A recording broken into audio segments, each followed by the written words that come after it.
અમદાવાદ બાદ હવે સુરતના બ્રિજમાં તિરાડ. અણુવ્રત દ્વાર ઓવરબ્રિજના પિલરમાં તિરાડ પડી. સિટીલાઇટ વિસ્તારના પિલર પાસે કોઈ વાહન અથડાતા પિલરના પોપડા પણ ઉખડી ગયા. પિલરમાં લોખંડના સળિયા બહાર દેખાવા લાગ્યા. પિલરના રિપેરિંગ કામમાં ગેરરીતિ આચરવામાં આવી હોવાનો સ્થાનિકોએ આરોપ લગાવ્યો. વર્ષ 2016માં VRTS પ્રોજેક્ટ હેઠળ 55 કરોડના ખર્ચે આ બ્રિજનું નિર્માણ કરવામાં આવ્યું હતું.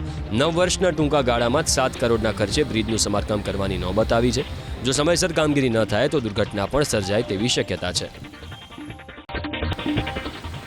અમદાવાદ બાદ હવે સુરતના બ્રિજમાં તિરાડ. અણુવ્રત દ્વાર ઓવરબ્રિજના પિલરમાં તિરાડ પડી. સિટીલાઇટ વિસ્તારના પિલર પાસે કોઈ વાહન અથડાતા પિલરના પોપડા પણ ઉખડી ગયા. પિલરમાં લોખંડના સળિયા બહાર દેખાવા લાગ્યા. પિલરના રિપેરિંગ કામમાં ગેરરીતિ આચરવામાં આવી હોવાનો સ્થાનિકોએ આરોપ લગાવ્યો. વર્ષ 2016માં VRTS પ્રોજેક્ટ હેઠળ 55 કરોડના ખર્ચે આ બ્રિજનું નિર્માણ કરવામાં આવ્યું હતું. 9 વર્ષના ટૂંકા ગાળામાં જ 7 કરોડના ખર્ચે બ્રિજનું સમારકામ કરવાની નોબત આવી છે. જો સમયસર કામગીરી ન થાય તો દુર્ઘટના પણ સર્જાય તેવી શક્યતા છે.